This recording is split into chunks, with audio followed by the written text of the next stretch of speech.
ఎలీషాను గురించి నేను ఆసక్తి కలిగి చెబుతున్న మాటలు ఏమిటంటే, నాన్న నన్ను దేవుడు గిల్గాలుకు వెళ్ళమని చెప్పుచున్నాడు, నువ్వు ఇక నిలిచి ఉండుము అంటే, యెహోవా జీవముతోడు నీ జీవముతోడు నేను విడువను వచ్చేస్తానన్నాడు. ఒక కవిత రాశాను, అందులో వాడాను ఆ మాట. దేవుని మహాకృపను బట్టి అపేక్షలన్నీ జయించి ఉపేక్షలోకి వచ్చాక పదే పదే మరణాపేక్షే కలుగుతోంది, ఏమిటో ఈ చిత్రం అని. ఇంటికి పోయి అమ్మా నాన్నను ముద్దు పెట్టుకొని వస్తానన్నాడు, కానీ ఆ పని చేసినట్టుగా లేదు లేఖనములో.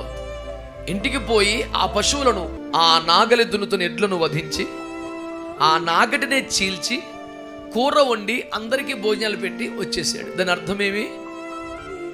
నేను సేవకు దైవజనుని వెంట వెళ్ళిన తరువాత ఈ నాగలి ఎడ్లు గుర్తు వచ్చి వాటి కొరకు వస్తానేమో, ఇక్కడ ఉండు నాన్న అని దైవజనుడు అంటే సరే అంటాడు ఎవడైనా. ఎలీషా మాత్రం నువ్వు ఇక్కడ ఉండు నాన్న అంటే, లేదయ్యా నిన్ను విడిచిపెట్టే ప్రసక్తే లేదు, నీ వెనకాల వస్తానన్నాడు. దాని కొరకు గిల్గాలు దాటాడు. కానీ ఇక యోర్దాను దాటడం జీవన్మరణ సమస్య. అదేమాత్రం తేడా వచ్చినా రెప్పపట్లో కొట్టుకొని పోయి మృత సముద్రంలో పడిపోయే భయంకర పరిస్థితి. అంత లైఫ్ రిస్క్ చెయ్యవలసిన చోట కూడా దైవజనుని వెంబడించడానికే ఇష్టపడ్డాడు. కానీ వెంబడిస్తున్నావు కదా, ఏమిటి కావాలి నీకు అని అడిగితే ఒక్క క్షణం కూడా తడుముకోకుండా ఎలీషా చెప్పిన జవాబు ఏం తెలుసా? పిచ్చెక్కిపోయింది. ఆత్మీయ కుమారుడు, ఏ శిష్యుడు, ఏ అనుచరుడు కూడా ఒక దైవజనుడి యొక్క ప్రయోజనములను కాక ఆ దైవజనుని కోరుకున్న వారిని దాదాపుగా నేనైతే చూసి ఉండను. తండ్రికి చెప్తే నాకు చెప్పినట్టే, తండ్రితో మాట్లాడితే నాతో మాట్లాడినట్టే. నాకు ప్రత్యేకంగా అంత స్థాయి లేదులే. ఇంత నమ్మకం ఉందా? ఎంత అప్పగించుకోగలవా? దైవజనుడు మాట్లాడితే దేవుడు మాట్లాడినట్లనే భావన ఏర్పడుతుందా? yes, I can receive this word as it is from the Lord అని చెప్పగలవా నీవు? తన తండ్రి అయిన యాకోబు కాయిలా పడి ఉన్నాడన్న వార్త వినగా యోసేపు ఆరాటం మీరు గుర్తొచ్చిందా? తన ఇద్దరు కొడుకులను వెంటబెట్టుకుని ఎక్కడ ప్యాలెస్ సార్, ఫరో ఇంటికి దేవుడిగా. ఆ పదమే పిచ్చెక్కిపోద్ది నాకు. ఒక 100 సార్లు రాసి ఉంటాను కాగితంతో నేను. ఫరో ఇంటికి దేవుడిగా, ఐగుప్తు అంతటికి ప్రభువుగా. ఇద్దరు కొడుకుల్ని వెంటబెట్టుకుని పిచ్చోడులాగా ప్యాలెస్ నుంచి గోషను రాష్ట్రానికి వెళ్తున్నాడు. నాన్న, నువ్వు చనిపోక మునుపు నా కొడుకులిద్దరిని ఆశీర్వదించవా? వా. యాకోబుకి ఆశ్చర్యం ఇచ్చింది ఎవరు? యోసేపు. నేను రాకముందే చనిపోతామని చాలా భయపడిపోయాను. దేవుని కృపను బట్టి నీకు ఇంకా ప్రాణం ఉంది, నువ్వు వెళ్ళిపోకముందు నా కొడుకులిద్దరి మీద చేయబెట్టవా? ప్రపంచాన్ని పోషించగలిగిన ఐశ్వర్యవంతుడైన యోసేపు ఆశీర్వాదం కోసం యాకోబు దగ్గర మోకాల మీద పడ్డాడు. రాజుల 2వ గ్రంథం 2వ అధ్యాయం. దాటిపోయిన తర్వాత ఏలియా ఎలీషాను చూచి, నేను నీ యొద్ద నుండి తీయబడక మునుపు నీ కొరకు నేనేమి చేయకూడదువో దాని నడుగుమని చెప్పగా, ఎలీషా, నీకు కలిగిన ఆత్మలో 2 పాళ్ళు నా మీదికి వచ్చునట్లు దయచేయమనెను. అందుకతడు, నీవు అడిగినది కష్టతరముగానున్నది. అయితే నీ యొద్ద నుండి తీయబడినప్పుడు నేను నీకు కనబడిన ఎడల ఆ ప్రకారము నీకు లభించును, కనబడని ఎడల అది కాకపోవునని చెప్పెను. ప్రియులారా, దైవజనుడైన ఏలియా పరమునకు ఆరోహణము చేయింపబడబోవు కాలమున. One of the most familiar statements from Bible for me is this. ఆ మాటే చాలా ఇష్టం, ఆరోహణము చేయబడబోవు కాలము. చాలా క్రేజీ స్టేట్మెంట్ నాకు అది. ఎందుకు నాకు అంత పిచ్చి అంటే, తాను ఆరోహణమై కొనిపోబడే కాలం తనకు స్పష్టంగా తెలియడం చాలా నాకు ఆశ్చర్యం. తనకే కాకుండా తన శిష్యుడకు ఎలీషాకు కూడా క్లియర్గా తెలియడం ఆశ్చర్యం. అసలు ఈ భక్తికి విశ్వాసానికి సంబంధమే లేని దారిపోయే వాళ్ళకు కూడా తెలిసిపోవడం ఇంకా నాకు ఆశ్చర్యం. వాడెవడో దారైపోయేవాడు వచ్చి, మీ గురువుగారు వెళ్ళిపోతున్నారంట కదా, తెలుసా నీకు అని అంటే, నాకు తెలిసినవా ఆయన ఊరుకో అన్నాడు సింపుల్గా ఎలీషా. ఇంత స్పష్టత కలిగిన ఆరోహణపు విషయాలలో మితిమీరినటువంటి గోప్యము మర్మమును నేటి క్రైస్తవ సంఘం, క్రైస్తవ పెద్దలు ప్రదర్శించడం చాలా విచిత్రం. అది ఎప్పటికీ మనము తెలుసుకునే ప్రయత్నము చేయకూడని దేవ రహస్యములా దానికి ముద్ర వేయటం కడు వింతైన విషయం. ఈ ఎలీషాను గురించి నేను ఆసక్తి కలిగి చెబుతున్న మాటలు ఏమిటంటే, నాన్న, నన్ను దేవుడు గిల్గాలుకు వెళ్ళమని చెప్పుచున్నాడు, నీవు ఇక నిలిచి ఉండుము అంటే, యెహోవా జీవముతోడు నీ జీవముతోడు నేను విడువను వచ్చేస్తానన్నాడు.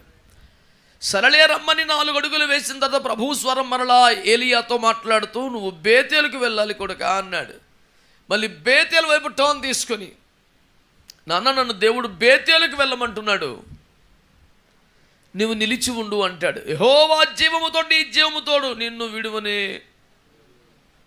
విడువనన్నాడు. సరే పదాని 10 అడుగులు వేసిన దేవుడు మళ్ళీ డైరెక్షన్ చేంజ్ చేశాడు. ఈసారి ఎరికో దాటాలి నువ్వు అన్నాడు. నాన్న ఎరికో అంటారా, ఇది చిన్న విషయం కాదు, నువ్వు ఇక్కడ ఉండు అన్నాడు. యెహోవా జీవముతో నీ జీవముతో నిన్ను విడువను అన్నాడు. సరే పదమన్నాడు. ఈసారి ఏకంగా యోర్దాను దాటాలంటారు. అయిపోబా యోర్దానా, అది ఎగువ నుండి దిగువకు పారుతున్న మహాభయంకర ప్రభావం. అందులో పడితే క్షణాల్లో మృత సముద్రాన్ని గిడ్చుకెళ్ళిపోతుంది. అంత రిస్క్ నేను చేయలే గురు, నువ్వు వెళ్ళు అనాల్సిన స్థలం అది.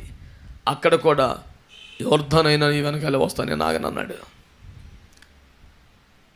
సరే యోర్దాను దాటాక అప్పుడు అడిగాడు, ఏం కావాలరా నీకు, ఎట్టున ఎంట పడతావు నువ్వు, నీకేం కావాలి? నేను నీ వద్ద నుండి కొనిపోబడు గడియలు వచ్చేసాయి, విత్ ఇన్ నో టైం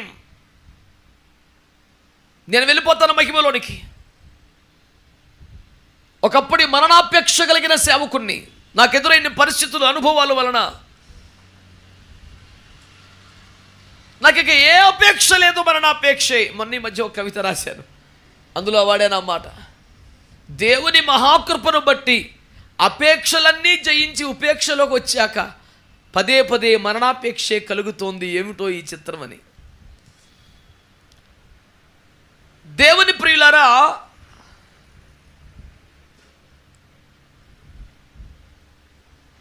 సేవలో వాడబడకపోతే, కార్యములు జరగకపోతే, దేవుడు చెయ్యి విడిచిపెడితే, అద్భుతాలు లేకపోతే, అతని సేవను దేవుడి రుజువు చేయకపోతే,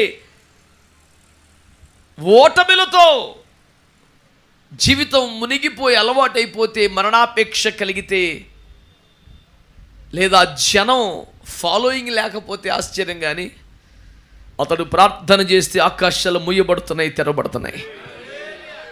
ఒక దైవజనుడి భాషలో చెప్పాలంటే ప్రకృతిని శాసించిన మహనీయుడు ఏలియా అంటాడు. దేవునికి స్తోత్రములు కలుగునగా. రోషము కలిగిన ప్రవక్తగా బైబిల్లో తనకు పేరున్నది. ఆసక్తి కలిగిన ప్రార్థన చేసిన వాడిగా ప్రభువు అతన్ని ప్రస్తుతించాడు యాకోబని అపోస్తలుని ద్వారా. ఏ దైవజనుడికైనా మోషే తరువాత నిలువెత్తు మాదిరి, సవాలు, స్ఫూర్తి, రోషం ఇవన్నీ కలిపితే ఆయన పేరు ఏలియా. తను విడిచిపెట్టినది చాలా పెద్ద వ్యవసాయం కదా. 12 అరకలను దున్నుచున్నటువంటి మోతుబరి రైతు వ్యవసాయం కదా. 11 నాగళ్ళు దున్నుతుండగా 12వ నాగలిగా తాను దున్నుతూ వాళ్ళందరినీ సూపర్వైజ్ చేస్తూ, మేనేజ్ చేస్తూ, కంట్రోల్ చేస్తూ ఒక భారీ వ్యవసాయమును చేస్తున్నవాడుగా ఉన్నాడు. ఆ ఎడ్లను వధించి, నాగడిని చీల్చి, వండి పంచి పెట్టడంలో అతను అందులో కూలివాడు కాదు, తానే యజమాని అనే విషయం మనకు అర్థమవుతుంది. ఇంత పెద్ద మోతుబరి రైతుకి సేవా పిలుపు నేరుగా రాలేదు.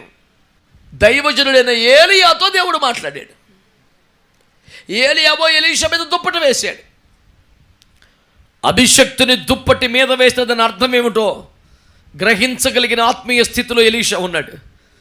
ఇమ్మీడియట్గా వచ్చేసి, చాలాసార్లు మన మీద చాలామంది దైవజనులు దుప్పటి వేసి ఉంటారు, కానీ మనకి అదొక అదృష్టమనో వరమనో, పాట పడితే గిరగిర తిప్పుకొని ఖర్చీపునో అనిపించి ఉంటుంది. అర్థం కాదు చాలాసార్లు మనకు. మీరు ఈ కూడికి వెళ్ళిన తర్వాత ప్రార్థన చేస్తూ కనిపెట్టండి, నువ్వు అలాంటి సువర్ణ అవకాశములు ఎన్ని వదులుకున్నావేమో తెలియక, గ్రహించక, గుర్తించక, విషయం నెత్తికెక్కక తన దుప్పటిని మీద వేస్తే నాగల్ని వదిలి పరుగెత్తికి వెనకాల వచ్చయ్యా, ఒక్కసారి ఇంటికి వెళ్ళి మా అమ్మ నన్ను ముద్దు పెట్టుకుని వచ్చేస్తానన్నాడు. ఒక అభిషక్తుడు, ఒక ఆత్మీయుడు, ఒక తండ్రి, ఒక దైవజనుడు, ఏలనవాడా అని పిలవదగిన స్థాయి ఉన్న సేవకుడు ఆ దుప్పటిని మీద వేస్తే దాని అర్థం ఏమిటో గ్రహించగలిగిన కృప రావాలి మనకి. తెలంగాణ భాషలు చెప్పాలంటే ఆ పాటి సోయి ఉండాలి. ఓ రకంగా చూడటం కాదు. నేను సేవకు వచ్చిన కొత్తలో కొయ్యలగూడెం అనే చోట వెస్ట్ గోదావరిలో ఓ గొప్ప దైవజనుడు పేరు అనవసరం. అప్పట్లో బెన్నిహిన్ గారి వీసీడీలు అవి వచ్చేవి, క్యాసెట్స్, వీడియో టేపులు వచ్చేవి. వారు ప్రార్థన చేస్తూ కోటు తీసి విసిరితే చాలామంది పడిపోవడం. రాత్రి చూశాడు, వచ్చి ఈయన మీటింగ్లో ఈయన కోటు ఇప్పిసిరాడు. అది ఒకరి మీద పడ్డది, వాడది పట్టుకొని పరిగెడుతున్నాడు. వాలంటీర్స్ వీళ్ళందరూ దాన్ని తీసుకెళ్ళిపోయేది కాదు. దైవజనుడు ప్రార్థనాపూర్వకంగా తన అభిషేకాన్ని విడుదల చేశాడు తప్ప కోటు ఎత్తుకెళ్ళిపోవటం తప్పది అని చెప్పి వాడు వెంటబడుతుంటే వాడు సో స్ట్రాంగ్ చెప్పాడు. దైవజనుడు ఆత్మ ప్రేరేపణను బట్టి కోటు నాకు ఇచ్చేశాడు. ఇది మళ్ళీ నీవు తిరిగి తీసుకోవాలనుకుంటే తప్పది, మంచిది కాదని వాడు వాదిస్తున్నాడు. నేను పోయి కొంచెం బతిమాల, వీళ్ళు చెప్పింది కరెక్ట్ నాన్న, నీకు ఇవ్వలేదు ఆయన, నువ్వు కాస్త అభిషేకం పొందాలని నిన్ను ప్రేమించిన మా నిజమే కానీ కోటి ఎత్తుకెళ్ళిపోయి అంత ప్రేమించకూడదురా నువ్వు అని బ్రతిమాలి మళ్ళీ ఆయన కోట అని తెచ్చివ్వడానికి మేము ఎంతగానో ప్రయాసపడవలసి వచ్చింది. నేనేమంటున్నానంటే we should understand what to receive కదా. అసలు ఏందో మనం ఏం పొందాలో తెలుసుకోవాలి కదా. మీరు గమనించాలి దేవుని బిడ్డలారా. ఇంటికి పోయి అమ్మా నాన్నను ముద్దు పెట్టుకొని వస్తానన్నాడు, కానీ ఆ పని చేసినట్టుగా లేదు లేఖనంలో. ఇంటికి పోయి ఆ పశువులను, ఆ నాగలి దున్నుతున్న ఎడ్లను వధించి ఆ నాగటినే చీల్చి కూర వండి అందరికీ భోజనాలు పెట్టి వచ్చేసాడు. దాని అర్థమేమి? నేను సేవకు దైవజనుని వెంట వెళ్ళిన తర్వాత ఈ నాగలి ఎడ్లు గుర్తు వచ్చి వాటి కొరకు వస్తానేమో, లేకపోతే నా వ్యక్తిగత అవసరాలు తీరక ఛార్జీకి డబ్బులు లేక ఆహారానికి ఆకలివై ఒకరోజు నాగలి దున్నుకుంటే మనకు 10 రూపాయలు వస్తాయి కదా అని వెనక్కి వెళ్తానేమో అని మళ్ళీ జీవనాధారం అనేది లేకుండా చంపి సేవకు వచ్చేసాడు ఎలీషా. దేవునికి స్తోత్రం కలుగునగాక. ఇంత సమర్పణతో వెంబడించిన ఎలీషా అడుగడుగు నా దైవజనుడు వద్దంటున్నాడు. అదేమి చిత్రమో. దుప్పటేసినోడు ఇతడే, నువ్వు ఇక్కడ ఉండు బాబు, నేను ఎదరికి వెళ్ళిపోతానంటాడు మళ్ళీ ఈయనే. ఆ మాత్రం నన్ను ఎందుకు లాగేసావు ఇందులోనికి, బండి ఎడ్లు లేకుండా పోయిన నాగలి ఎడ్లు మొత్తం చంపేశాను, ఇప్పుడు నువ్వు వద్దు అంటున్నావు అని తగు పెట్టినట్టుగా కనపడదు. ఇతడు నన్ను ఇక్కడ ఉన్నానంటే యెహోవా జీవముతోడు, నీ జీవంతోడు. ఎలీషాకి అప్పటికే ఏలియా శిష్యుడిగా బలమైన ముద్ర ప్రజల్లో ఉంది.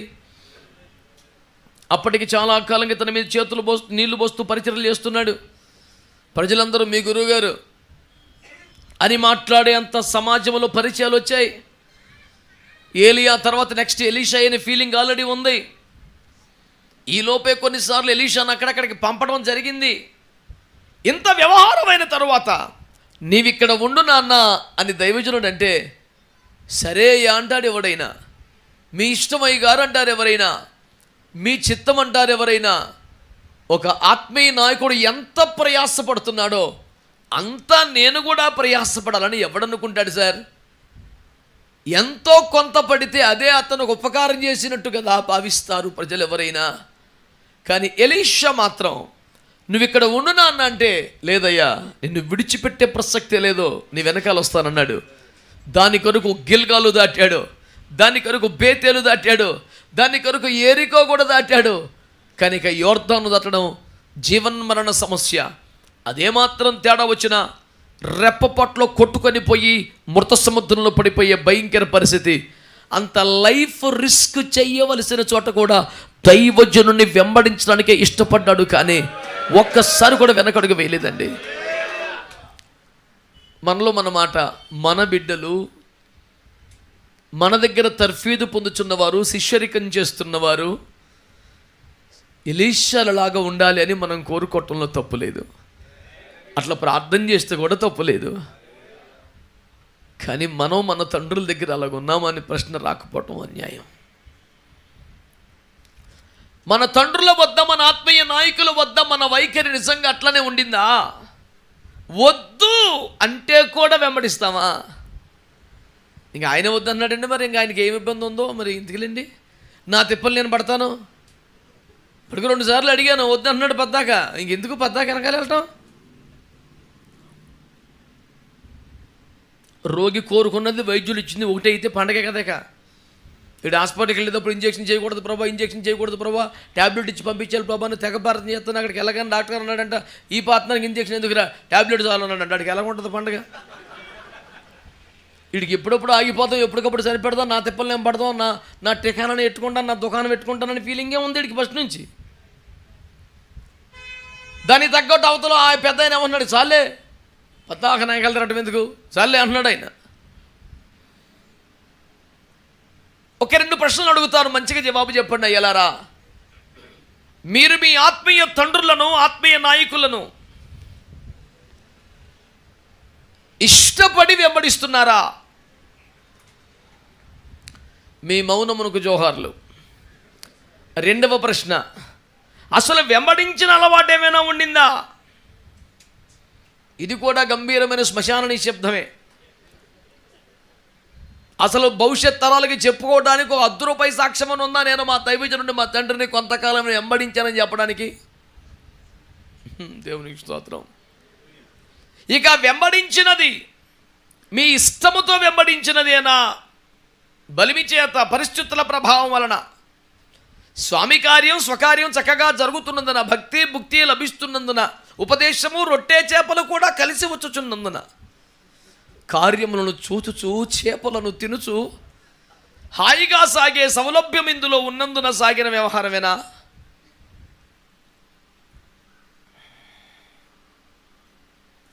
ఏదైనా వదిలి వచ్చిన వాలకమా మనది?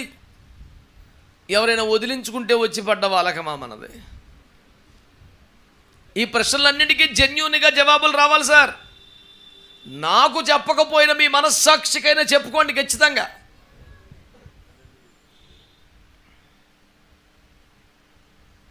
ఖచ్చితంగా జవాబు చెప్పుకోవాలి సార్ మీరు. సరే, ఎలీషా గారి దగ్గరికి వద్దాం. వద్దురా బాబు అంటూ వస్తాడేంటంటే, మన చర్చిలో కుర్రోళ్ళు ఉన్నారు, పరిచయాలు ఎక్కడ మీటింగ్కి వెళ్తాను, నువ్వు వదిలేరా అంటే ఎవడు వస్తాడక? రమ్మని 100 సార్లు చెప్పి దాని మీదనే ప్రసంగాలు చేస్తూ కూడా ఎవడొస్తాలే తిన్నగా. వద్దురంటే ఇంకెవడొస్తాడు సార్ చర్చిలో? అలా వచ్చేవాడు ఉంటే ఆయన పేరే ఎలీషా. దేవునికి స్తోత్రం. హల్లెలూయా.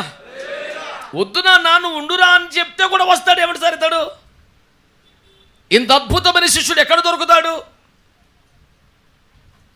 సరే, తీరా వచ్చిన తర్వాత యోర్దాను కూడా తెగించి వరసబెట్టి ఇవన్నీ కూడా దాటుకుంటూ యోర్దాను కూడా లైఫ్ రిస్క్ చేసి ప్రాణాలకు తెగించి దాటేసావు నాన్న. ఇంతకు నీకేం కావాలి? ఏం కావాలి నీకు? ఏమి ఆశించి వెంబడిస్తున్నావు? నమ్మకంగా ఉంటున్నావు కదా, ఫాలో అవుతున్నావు కదా, వెంబడిస్తున్నావు కదా, తిప్పలు పడుతున్నావు కదా, గిలగాలు దాటేసావు, బేతేలు దాటేసావు, ఎరికో కూడా దాటేసావు, యోర్దాను కూడా దాటేసావు. నువ్వు చాలా రిస్క్ చేసి మరి సీరియస్ ఫాలోవర్గా ఉన్నావు కదా. కరెక్ట్గా చెప్పు, నీకేం కావాలి? నేను చెప్పను 2 ఆప్షన్లు. నీకేం కావాలి అనగానే 1-2 బ్రాంచీలు చేసుకుంటాను. ఇదేమన్నా అడ్డగోలు దుర్మార్గమైన కోరిక అంటారా? సమంజసంగా అనిపించేదేగా.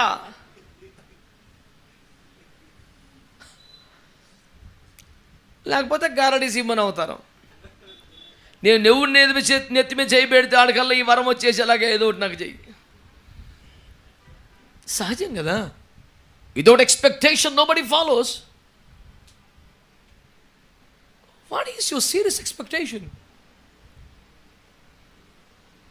By following such away. ఇంతలా వెంబడిస్తున్నావు కదా, ఏమిటి కావాలి నీకు అని అడిగితే ఒక్క క్షణం కూడా తడుముకోకుండా ఎలీషా చెప్పిన జవాబు ఏం తెలుసా? నీ మీద ఉన్న ఆత్మలో 2 పాలు నాకు కావాలా. పిచ్చెక్కిపోయింది. ఏలియాకి ఆకాశాలు తెరవడం మొయ్యడం కూడా సులువే.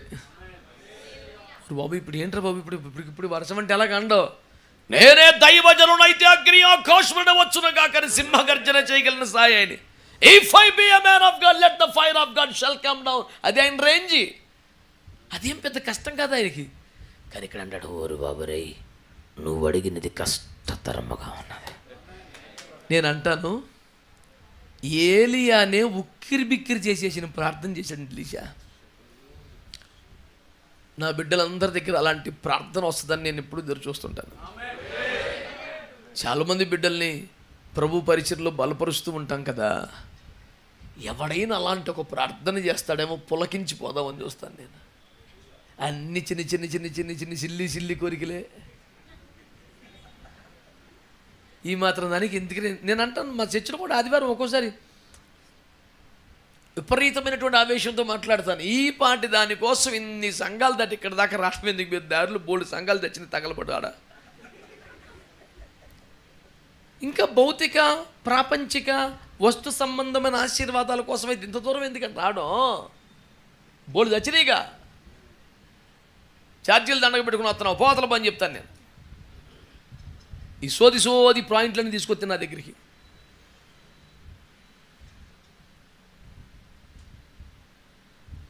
దాదాపుగా తోలు సరుకు తట్టుకోలేదులేండి, ఎగిరిపోద్ది ఎలాగూ. సరైన ఆరాధన చేసినప్పుడే వేగముకి బలమైన గాలి వస్తుంది, తోలు పుట్టని తెలిపోద్ది. ఆరాధన అయ్యాక గట్టి గింజలు మిగిలితే వాళ్ళకే చెప్తాను వాక్యం. చాలామంది అన్ని బండబూతులు తిట్టేసినా భరించగలడు, కానీ ఎక్కువసేపు ఆరాధన చేస్తే మాత్రం భరించలేడు. అలాంటి క్రైస్తవులు ఉన్నారు సార్, మీరు గమనించట్లేదు? పర్సనల్గా అటాక్ చేసినా, తిట్టినా కొట్టినా, దైవజనులు తిడితే కొడితే అది మనకు ఆశీర్వాదమే, తైలాభిషేకం అంటాడు తప్ప నువ్వు ఆరాధన గంచి ఆయన పట్టించుకోకుండా నీ తిప్పలు నువ్వు పడ్డా ఉంటాడు, చర్చి మానేస్తాడు. ఏంద్రవయ్యా గుళ్ళు ఒకటే మొత్తుకుంటుండే ఆయన.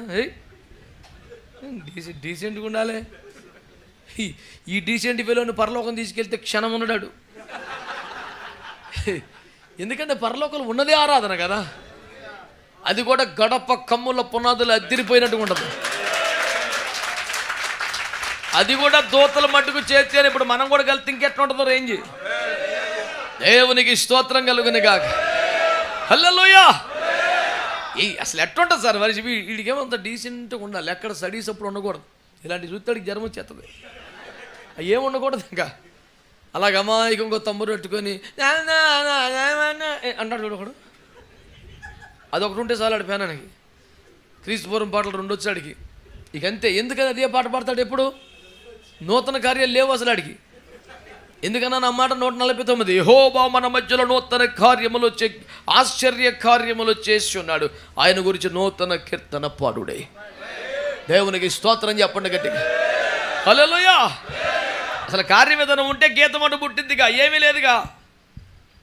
అసలు ఆ డిపార్ట్మెంట్ చచ్చిపడిపోయింది ఎప్పుడో. ప్యారలైజ్డ్ చర్చి, కొన్ని అవయవాలు పనిచేయు. ప్రభు నామానికి స్తోత్రం కలుగునుగా. వాళ్ళందరికీ స్వస్థత రావాలి. ఆమేన్. నీకు ఇంతకీ ఏం కావాలి నాన్న?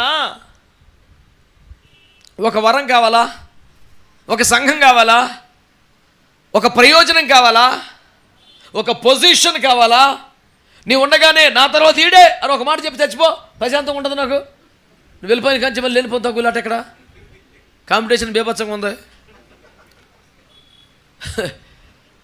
యేసు రొమ్మున ఆనుకున్న వ్యక్తి పేరు ఎవరండి శిష్యులలో? కదండి. యేసు రొమ్మున ఆనుకోవడం అంటే ఎంత క్లోజ్గా ఉన్నట్టు. అసలు ఆ ఫీలింగే బీభత్సం కదా. అతని పేరుకు ముందు మన అయ్యగారు ఏదో పెట్టుకుంటారు కదా, 2, 3 అని పెడతారు కదా పేరు ముందు. ఆయన పేరుకున్న విశేషణమే యేసు రొమ్మున ఆనుకున్నవాడు. అత్యంత సన్నిహితుడు యేసుకు అనే భావన. ఎక్కడైనా మీటింగ్లో కూర్చుంటే యేసుప్రభు అనుకోండి, ఇల్లట అనుకుంటాడు. చిన్నపిల్లలు చనువుగా వెళ్ళి పాస్టర్ గారు ఒళ్ళో కూర్చొని ఉంటే ఎంత ఆత్మీయముగా అనిపిస్తుందా సన్నివేశం. అట్లాగే యోహాను యేసు రొమ్మును ఆడుకుంటాడు. నేనంటాను, యేసు గుండె చప్పుడు తెలిస్తే ఒకవేళ యోహాను కంటే ఎక్కువ ఇంకెవరికి తెలియదేమో అనిపిస్తుంది కదండి. అంత సన్నిహితంగా ఉంటాడు కదా. మరి యేసు ప్రభు వారు గుండె చప్పుడు కాదు, నోటి చప్పుడే చాలాసార్లు చేశారు. ఏమని? ఏవాడైనా నన్ను వెంబడింప గోరడి ఎడలబడు తనుతాను ఉపేక్షించుకొనుట అంటే ఏమిటి సార్ అర్థం? వద్దనుకొనుట. ఉపేక్ష అంటే అపేక్షకు ఆపోజిట్. అపేక్ష అంటే కావాలనుకోండి, ఉపేక్ష అంటే వద్దనుకోవడం. పోనీ నాకు అక్కర్లేదు, ఏమక్కర్లేదు అనుకోవాలి, నిన్ను నీవే వద్దనుకోవాలి. నీ సుఖం, నీ సంతోషం, నీ ఆనందం, నీ అభిప్రాయం, నీ అభీష్టం, నీ ఆశలు, నీ కోరికలు, నీకు సంబంధించిన మొత్తం వద్దనుకోవాలి. ప్రభువుకి సంబంధించి నీకు కావాలనుకోవాలి. దాని పేరు ఉపేక్ష. నా వెనకాల రావాలనుకుంటే, if you want to follow me, వద్దనుకుంటేనే రావాలరా, కావాలి అనుకునేవాడు వద్దు అని అన్నిసార్లు చెప్తే రొమ్మును అనుకుని అంత క్లోజ్గా ఉండే పెద్ద మనిషి 4 సువార్తల మీద కలిపి ఒక 8 సార్లు అడుగుంటాడు యేసుప్రభుని, ప్రభు నువ్వు వెళ్ళిపోతే నెక్స్ట్ ఎవరని. అవునా కాదు చెప్పండి, మాట్లాడరేంటి? మనకు కరెక్ట్ అయిపోయిందా, నచ్చుతలేదా మాట చెప్తామేంటి? కనీసం అడిగాడా యోహాను లేదా శిష్యులు? ఇంకెవరు అడగలేదు. దుడుకు పేతురని అందరు కలిసి టైర్లు పెట్టిన పేతురు గారు కూడా అడగలేదు. అలాగా పదే నువ్వు వెళ్ళిపోతే నెక్స్ట్ ఎవరు ప్రభువా, మాలో ఎవడు అంటే? యాక్చువల్గా అయితే నేనే అనుకో, ఫస్ట్ నుంచి ఉన్నవాడిని, అందరికన్నా సీనియర్ నేనే. కాకపోతే అదేదో నీ నోటితో అనిపించేస్తే బాగుంటుంది కదా. ఒకసారి ఎన్నిసార్లు అడిగినా చెప్పట్లేదని అమ్మతో అడిగించాడు. ఒకసారి మంచి జనంలో రోడ్డు మీద సెంటిమెంట్ కూటం పెట్టాడు ఒకటి. అందరి మధ్యలో లేచి ఒక ఆడకూతురు దగ్ధత స్వరముతో, కన్నీళ్లతో, ముకులిత హస్తములతో ప్రభుని వేడుకొనినా ఆయన కాదనునా అనడులే అని భావించి, నీ రాజ్యములో కుడివైపున ఒకడు, ఎడవైపు ఒకడు, మా పిల్లలు ఎత్తుగాలని సెట్ చేయి. మరి మిగతా వాళ్ళు ఎడిపోతే మాకెందుకు? అదే తల్లిగారు అడిగితే, అమ్మ నువ్వేమడుతావు, నీకు తెలియదు, తల్లి కూర్చో అన్నాడు. అటు కాదులయ్యా, నువ్వు వాగ్దానం చెయ్యి అంది. నేను పొందే బాప్తిసం వాళ్ళు పొందలేరో, నీకు తెలియదు, కూర్చో అన్నాడు. అయితే ఈ డైలాగ్ ఏమో నేర్పలేదు వాళ్ళు. ఈ డైలాగ్ వస్తుందని వాళ్ళకే తెలియదు. పోలీసు వారు ఒక దొంగని పట్టుకోలేక ఒక బకరాగాన్ని పట్టుకొచ్చారంట. రే ఈ దొంగతనం నువ్వే చేసావంటే నేనే అని చెప్పు. ఇట్లా జడ్జి గారు అడుగుతారని చెప్పు. నువ్వు బయటకు వచ్చాక నీకు అన్ని రాజభోగాలు మేము ఇస్తాం, నీకేం పర్లేదు అని చెప్పి తీస్తే సరే అని వెళ్ళాడు. వెళ్ళిన తర్వాత వరుస పెట్టి ఆయన అడిగాడు, ఈ నేరం చేసావా? ఇదే నువ్వేనా? నేనే అన్నీ. అయితే మొత్తానికి ఈ నేరాలన్నీ అంగీకరిస్తున్నావన్నమాట అన్నారు జడ్జి గారు. ఏమో ఈ మాట చెప్పలేదు నాకు అన్నాడు అంటాడు.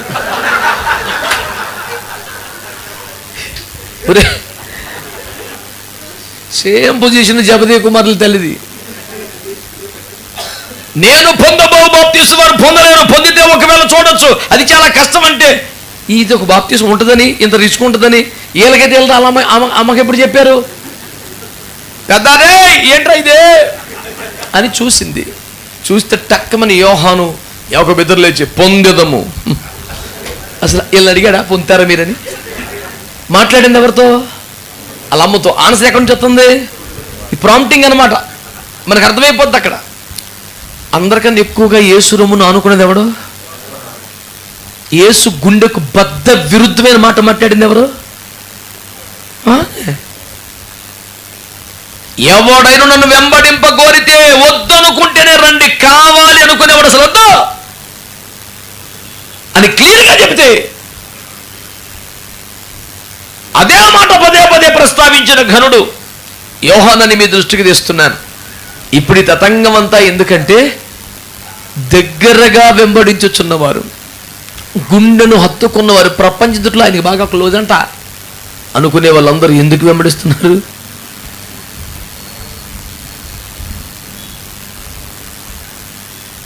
నిర్మోహమాటంగా అడుగుతాడు ఎలియా, రే ఇంత తిప్పలు పడుతున్నావు, ఇన్ని దూకేస్తున్నావు, ఇన్ని కష్టాలు పడుతున్నావు, యోర్దాను కూడా దాటేసి నీకు ఇంతకేం కావాలరా?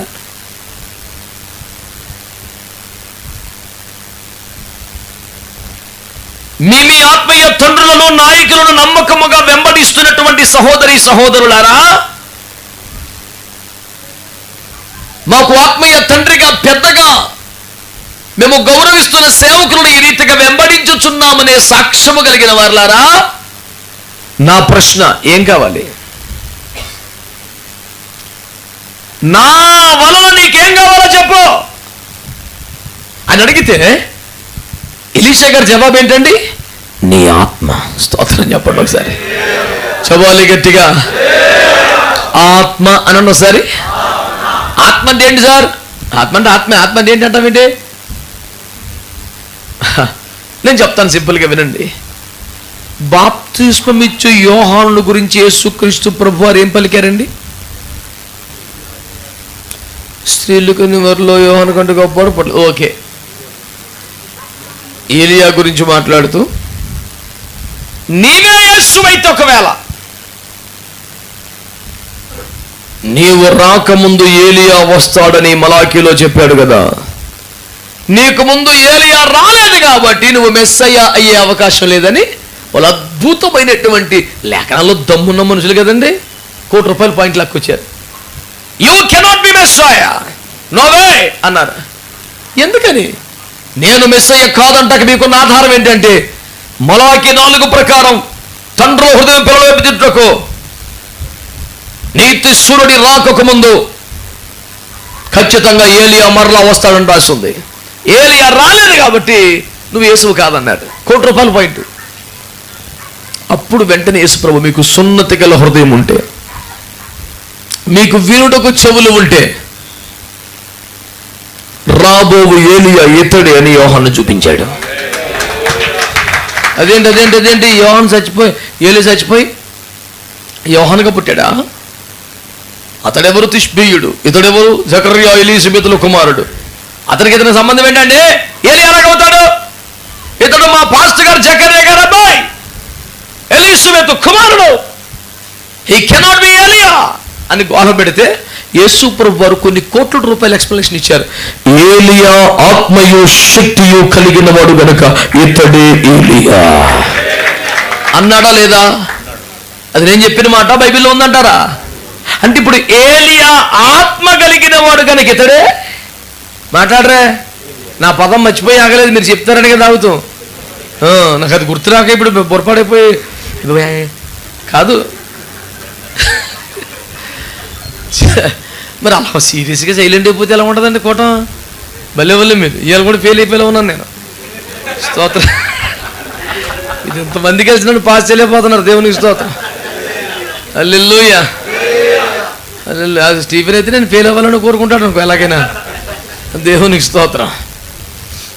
నా మాటలు వింటున్న మరొక స్తోత్రం చెప్పండి సార్. విషయం అర్థమవుతుందంటారా? నీకు వినుటకు సున్నతి కలిగిన హృదయం ఉంటే, చెవులు ఉంటే రాబోవు ఏలియా ఇతడే అన్నాడు. ఎందుకని? ఏలియా ఆత్మ కలిగిన వాడు కనుక ఇతడే ఏలియా అన్నాడు.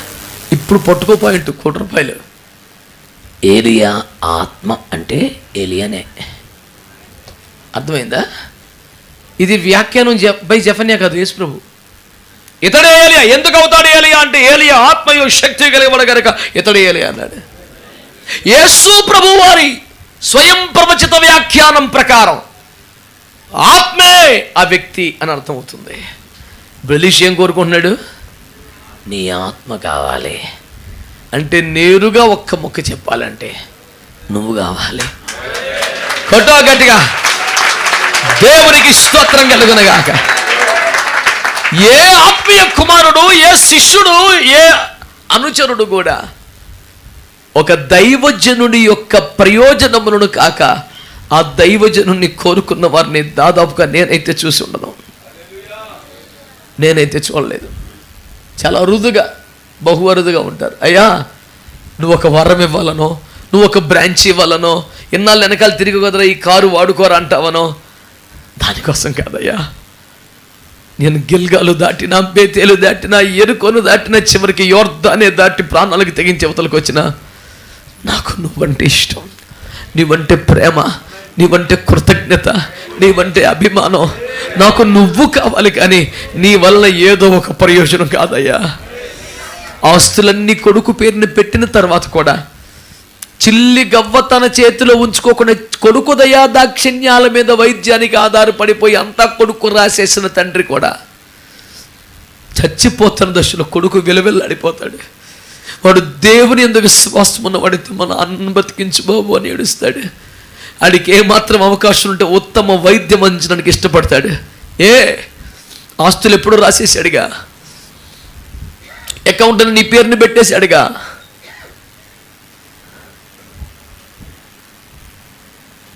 అతను చచ్చిపోతే ఆర్థికంగా ఆస్తుల పరంగా కొంచెం కూడా లాస్ ఉండదుగా.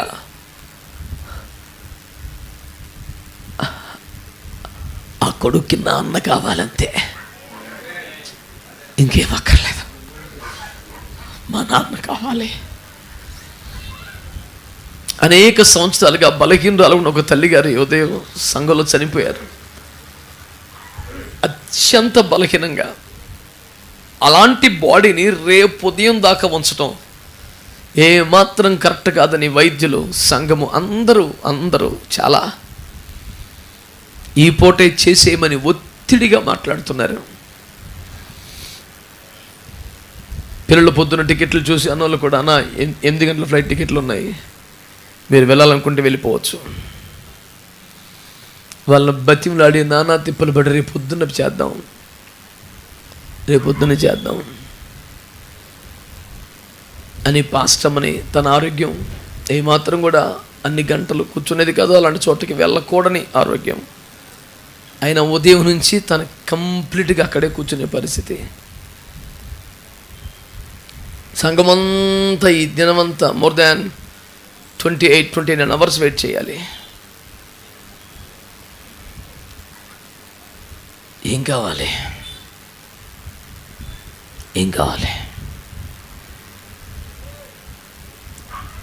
మీ సంఘంలో పోనీ మీకు ఎవరైనా ఉన్నారనిపించింది అట్లాంటి వాళ్ళు? వాడికి ఏం కోరుకోలేదండి, వాడు నన్ను కోరుకుంటాడంతే. గట్టిగా ఒక 4 పేర్లు చెప్పగలమా? పోనీ మన తండ్రి అలా చెప్పగలిగిన 4 పేర్లలో మన పేరు ఉంటుందా? కరువైపోతున్నాయి సార్. యథార్థమైన ప్రేమలు కరువైపోతున్నాయి. నిస్వార్థంగా దైవజనుని ప్రేమించేవారు కరువైపోతున్నారు. ఆత్మీయ తండ్రులను, ఆత్మీయ నాయకత్వాన్ని ప్రేమించేవారు కరువైపోతున్నారు. ప్రతి వాడికి, కొంతమందికి ఏదో రోగమో జబ్బో ఉంటుంది, స్వస్థత కావాలి. దైవజనుడు తప్ప దేవుని స్వరాన్ని నేరుగా విన్న అనుభవం లేదు, దర్శనం లేదు, ప్రవచనం లేదు, ఏమీ లేదు. అయ్యగారితో చెప్తే నాకు చెప్పినట్టే అని ఫిక్స్ అయ్యి వచ్చేసాడు. అయ్యగారు చెప్తే దేవుడు చెప్పినట్టు అని ఫిక్స్ అయ్యి వచ్చేసాడు. నాకు దేవుడు బయలుపరిస్తే అప్పుడు వస్తానండి రిజైన్ చేసి అనలేదు. దేవుడు నాతో మాట్లాడితే లోబడతాను అనలేదు. నాకు కూడా దేవుని స్వరం వింటే నిశ్చయత కలుగుద్ది కదండి అనలేదు కనీసం. దేవుడు నీకు చెప్పాడు అయ్యా, సరే ఓకే, నాకు చెప్పినట్టే. నా బ్రతికెంత, నా స్థాయి ఎంత, నాకు చెప్తాడా దేవుడు, నాతో మాట్లాడతాడా? తండ్రిగా నీతో చెప్పాడు కదా, చాలే నేను వచ్చేస్తాను.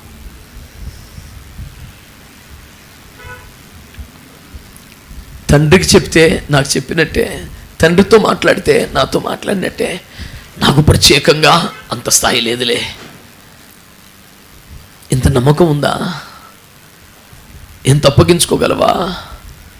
దైవజనుడు మాట్లాడితే దేవుడు మాట్లాడినట్లనే భావన ఏర్పడుతుందా? Yes, I can receive this word as it is from the lord అని చెప్పగలవా నీవు? ఇది దేవుని వద్ద నుండి వచ్చిన మాటగా స్వీకరించగలిగిన స్థాయి ఉందా? మిమ్మల్ని అడుగుతున్నాను ఒక సేవకునిగా, సీరియస్గా చెప్పండి, మీరు ఎందుకు వెంబడిస్తున్నారా? ప్రయోజనం కొరక, పొజిషన్ కోసం, దేనికోసం? ఎలీషా అంటాడు, నాకు నువ్వు కావాలయ్యా, నువ్వే కావాలి. నాకు నీ వలన కలుగున్న ప్రయోజనం కాదు, నువ్వు కావాలి.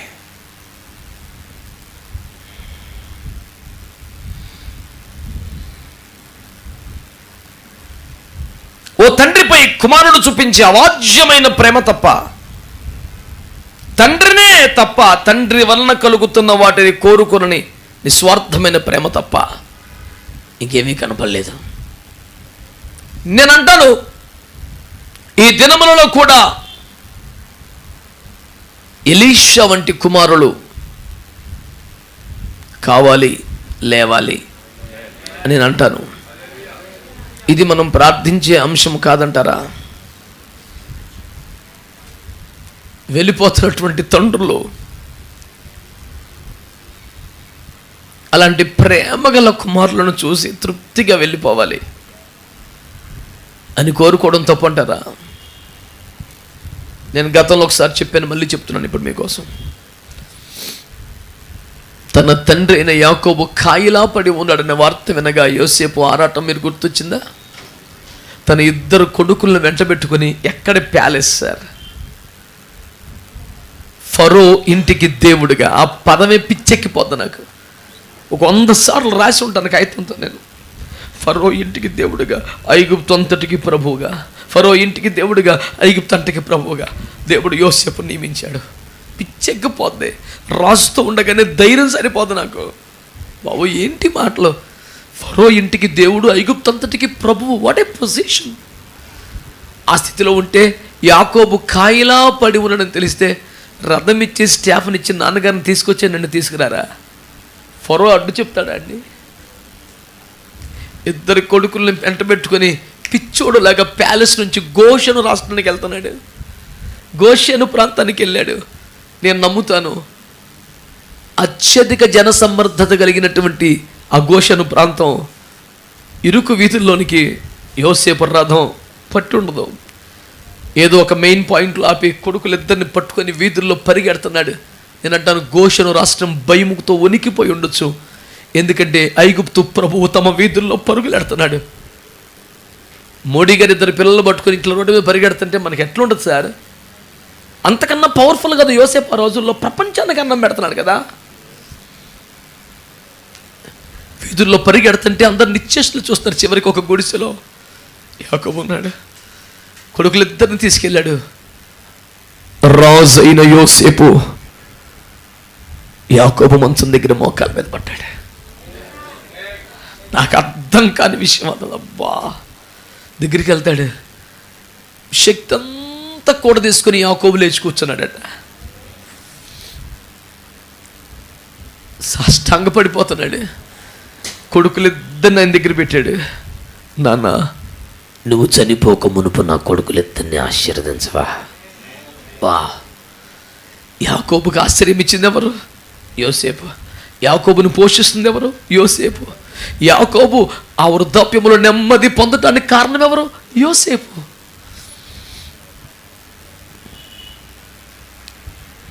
కానీ యాకోబు దగ్గర సాగిలపడింది ఎవరు? యోసేపు. యాకోబును బతికించుకుంటున్నది, యాకోబును పోషించింది, యాకోబుకి ఇల్లు ఇచ్చింది అన్నీ యోసేపే. యాకోబు దగ్గర సాగిలపడింది కూడా.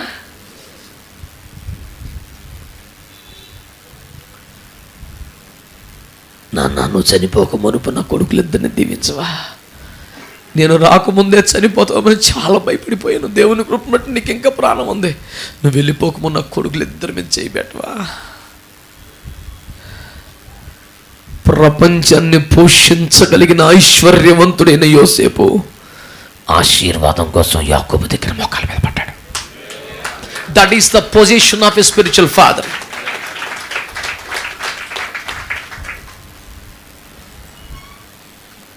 ఐగుప్తులో కాదు, ప్రపంచములో ఎవరికి ఆకలిని అన్నం పెట్టేది యోసేపు ఇప్పుడు. కానీ యాకోబు దగ్గర మోకాలని పడి, నాన్న ప్లీజ్ ఒకసారి ఎట్లా అన్నవా? వాళ్ళిద్దరూ రాకుమారులు, ప్యాలెస్లో ఉంటారు, రథంలో తిరుగుతారు. కానీ వారిపై నీ చెయ్యి ఉండాలి నాన్న. వారి చేతులు గోల్డెన్ స్పూన్ పట్టుకున్నాయి, కానీ నీ చెయ్యి వారి మీద ఉండాలి నాన్న. వా! ఎంతసేపు కుమారుల గురించి చెప్తాను, తండ్రుల గురించి చెప్పవే అంటావా? ఒక్క మాట చెప్తాను.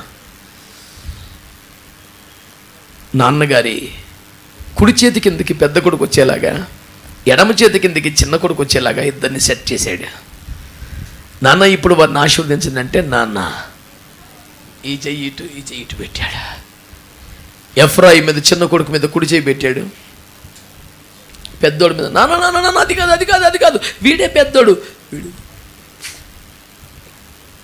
ఆ పదాలు నాకు ఎంత ఇష్టం, ప్రతి అక్షరం నాకు ఇష్టం అనుకోండి.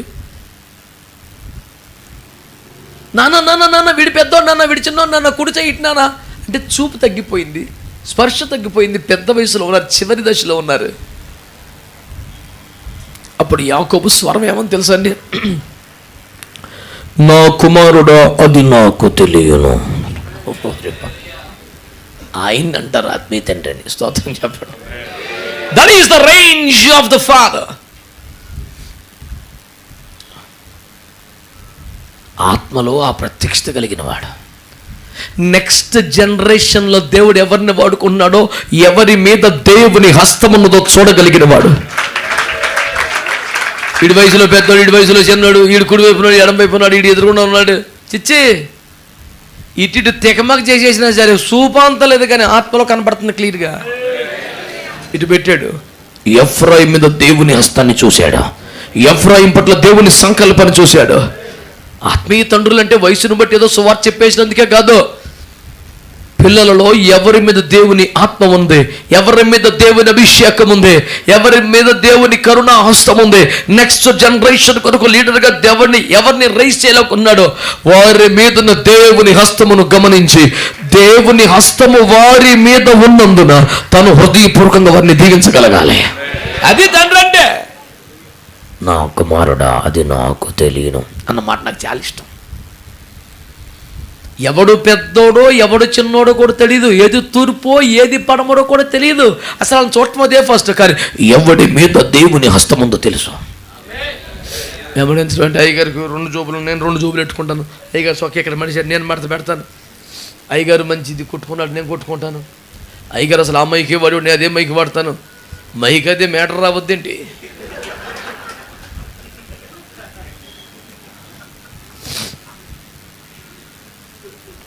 ఎన్ని తింగరేసాలు, బుర్రలేని పనులు. ఆత్మను వెంబడించాలి. ఆమేన్, హల్లెలూయా. అతడు ఆత్మలో ఎలా కదులుతున్నాడు, ఆత్మచేత ఎలా కొనిపోబడుతున్నాడు, అగ్నిలో రథముల్లో ఎలా తీసుకెళ్ళబడుతున్నాడు. స్పిరిట్లో ఆయన మూమెంట్స్ చూడగలగాలి. ఫిజికల్గా చూడటం ఏంటి?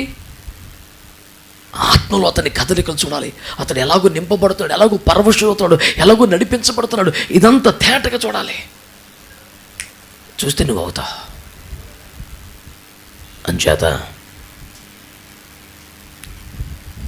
నీకంటూ ఒక ఆత్మీయ తండ్రి ఉన్నాడా? ఆ తండ్రిని నువ్వు ఇలాగే వెంబడిస్తున్నావా? ఆత్మలో అతని కదలికలను గమనిస్తూ వెంబడిస్తున్నావా?